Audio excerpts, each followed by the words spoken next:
Good afternoon, viewers, and welcome to another episode of Sheriff's Podcast. As you know, it's going to be a hot and spicy one again today. Whenever you see me come on this podcast this late or early, it means that I have information or things that are going wrong. Now, a lot of people over the days and months have commented that I don't like Mr. Muhammad and I don't like Win Party Team Muhammad. But as you can see, their true colors are coming out right now. One, he called Max Dmitriyev, the brother-in-law of the Win Party presidential candidate, called his stepdaughter a prostitute.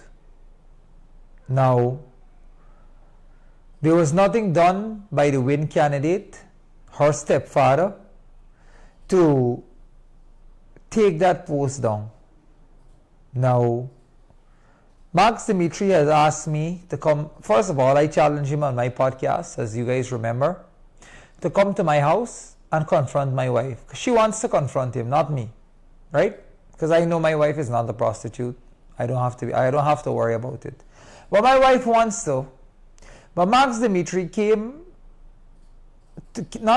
but he because he can't come. The hole is too big, like Starbuck Market Gate, as I said before. So he don't come. So it's, anyway, he don't come his body a little bit. But nevertheless, I see that they're having a lot of internal family fights. This party, when was nomination day? How many days ago? 6, 7 days ago?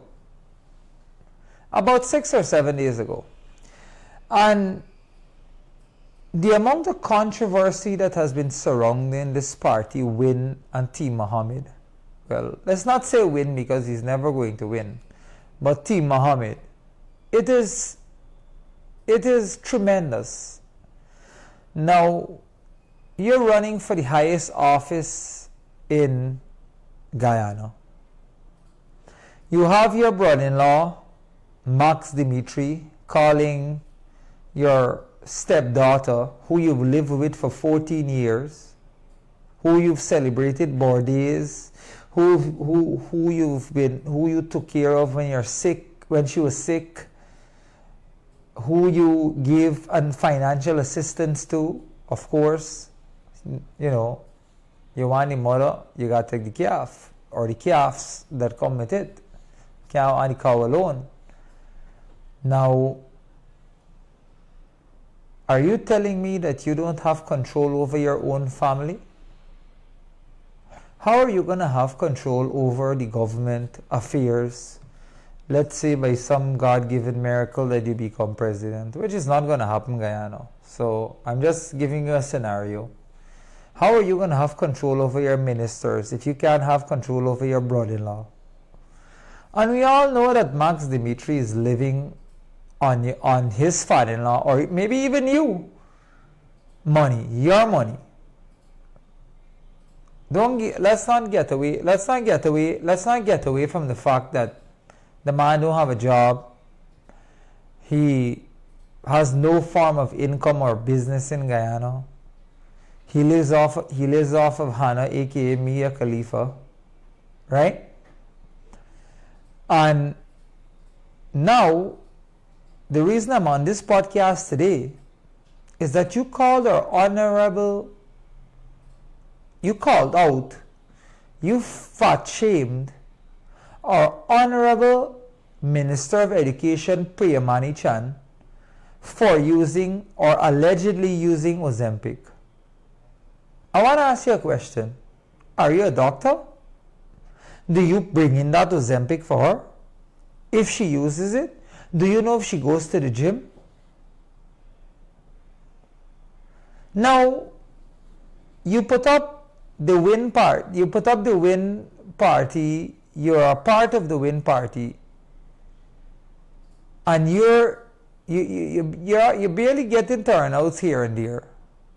And I can't understand why are you fat shaming women when you got Walrus 1 and Fatter 2 walking around? Now, if I was prayer manager and husband, I would have done the same thing.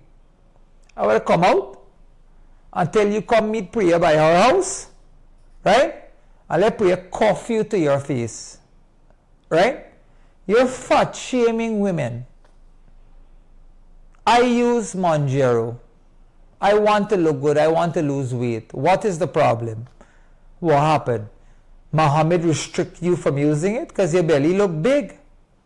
At least our honorable minister is, I can't say if she uses it or not. I haven't seen it personally with my eyes or face or whatever it is. So my point is, you're going after a minister of the government. Who are you? You're nobody. Now, I am appalled that I have to come on this podcast and defend the minister, the honorable minister. Let me tell you something about that woman or that minister. I've witnessed firsthand how hard she works. She goes to regions and places that you wouldn't even dream to go in Guyana. You know? You are a disgrace to Guyana. I don't know why you're here. The government should deport you. You have no shame. You don't want nobody to talk about your wife, but now you're going and talking about the minister wife. Well, let me give you a clear understanding. The minister wife, the minister husband, was a former head of the army, or maybe not head, but close to the head. Now, the minister made a response to you, and I'm going to read that response. And viewers, just give me a little while to. Oh, here it goes. The Honorable Prayer Manager says, "Why is this OAF on my page trying to bully? This is the brother-in-law of someone asking to be president. Imagine if these were ever to be seen in power, and the advantage in bullying they would suffer onto ordinary people. To all the women on my timeline, don't let this dimwit body shame you or tell you how to manage your body, your health, or what you decide you should do with your body. Those in regardless whether it is a BBL or bleaching or braids or Ozempic, this is old. This is backwards. It must be rejected." Now, I must commend the minister for defending herself. Why are you so obsessed with the minister? Why is the Mohammed's family so obsessed with Ozempic? I mean, the man is act like my mother-in-law. The day when I had when I finished my podcast and I say that Dimitri called, Mohammed sent Nubia over, and Nubia come over and say, "Oh, there's a recording and that I have, and oh, he don't know about it." No, he never knows nothing. He's always we'll talk about it soon. We'll have it soon. Editor, just come off your headphone for a second and tell me what he says. What's the exact word he uses?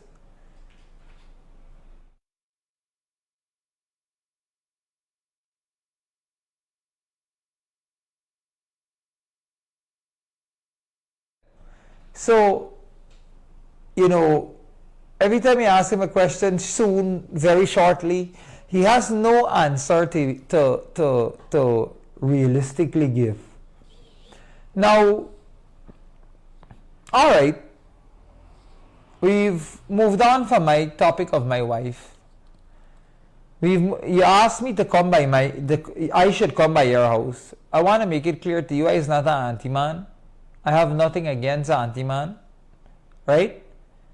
But I don't go to men's house. Sorry, because I don't know what is your plans. You come by my house, you confront my wife, right? And I am pretty sure she gonna cuff you to the face. Pretty sure. 100% sure she will cuff you to the fucking face. Right? Now, that's one. Two, why don't you show by the Honorable Prayer Manager and House? Because there's another cuff waiting for you. You want to know why? They have all right to do that. You're body shaming others while you look like a white fowl. Right? So I did some research online, because you can pay to do some research on people, right? Max Dmitriyev, for his job, was at Dunkin' Donuts. He was a loser. If Hannah didn't pick him up, right? Allegedly Dunkin' Donuts. I got your old phone number, I got your new phone number, I got everything. Because there are sites that you can go and pay for those things, right? The mansion that you're building in Connecticut, wonder where that money came from, because you ain't got the job. Your brother-in-law done robbing GRA. I hope you're not doing the same.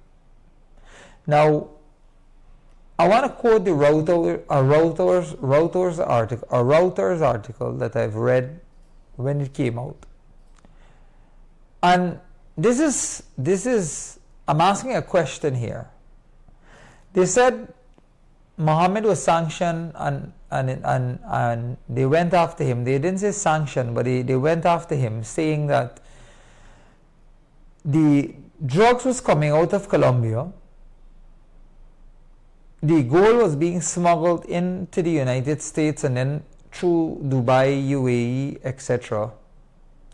I want to know and I want to ask a question, if when Reuters said the money was being smuggled to Russia, were you the link? Were you the link to the money being smuggled through Russia? The Sheriff News Network have that information handy? Maybe we do, maybe we don't. We're going to see closer to election what happens. But I want to tell you something, and this is the last time I'm going to tell you this. Stop body shaming women. Right? You have a mother, you have a mother-in-law, you have a wife, you have a sister-in-law. Now all of them look like shit. Right? All of them. If it wasn't for makeup or money, right, Hannah would have looked like crap. Now, at the end of the day, you got to learn to take criticism, because if you want to criticize, you got to take criticism. Now, this is the last thing I'm also going to say about the Honorable Minister and her body. Minister, you look damn good. You don't worry about what nobody tells you. I hope it doesn't affect you. Max Dmitriyev is a loser. He lives off of his father-in-law. At least you go to work every day and you go to the hinterlands and you make sure the children of this country every day are being fed, are being schooled, our new schools are being built. So you be proud of your damn self. That's what I have to say. And if you're using Ozempic, kudos to you. Or if you're going to the gym, kudos to you, because you look damn good. Your husband should be proud of you, right? And you do what you have to do for your health. Because when you die, you can't take your wealth with you. So you look damn good. You take care of your health, because remember, you have another 5 years to continue running a ministry, or the same ministry. I am not too sure what the plans are, but you have another 5 years of keep going. You are a senior member of the People's Progressive Civic Party, and I want you to know that whether you take Ozempic or not, don't let anybody body shame you. I came specially on this podcast to tell you that in public, to tell Max Dmitriyev, stop body shaming women. You're a brother of a presidential candidate, and this is what you're doing. You are, boy, just honestly, let me stop this topic. I want to get on to my next topic very quickly. Sheriff News Network covered the, was it Babujan? The Babujan and Albion, what you call it, the Albion rally. And again, as the president said, or somebody said, I don't want to quote him wrong, but they said it was a tsunami, and I was personally present. Somebody said it was AI generated. Well, I want to know how AI generating though, right? It was a tsunami of people. I said I got this week because remember I tell you, I go to the Kitty one because I see enough people. But I said I go to the Borbies one and pass to check out our new mall, the Sheriff Mall that's coming soon, right? And it was a tsunami of people.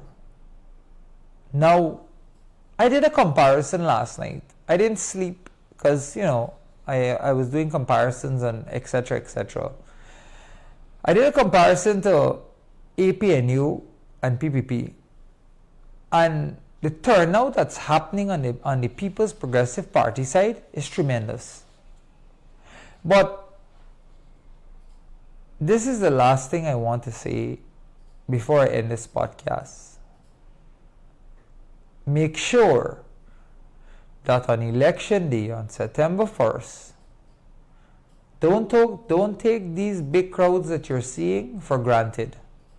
Bring out your friends, bring out your family, bring out your enemy, bring out your secret lover if you have to. Your wife ain't gonna know, your husband ain't gonna know. Put them at the back of the line. Vote PPP as you see on the screen. Put your X where it is. Also make sure that your X is clearly in the box and not over or touching any lines in the box. Vote PPPC for a better, brighter future of Guyana. I'll catch you on the next podcast. Thank you again.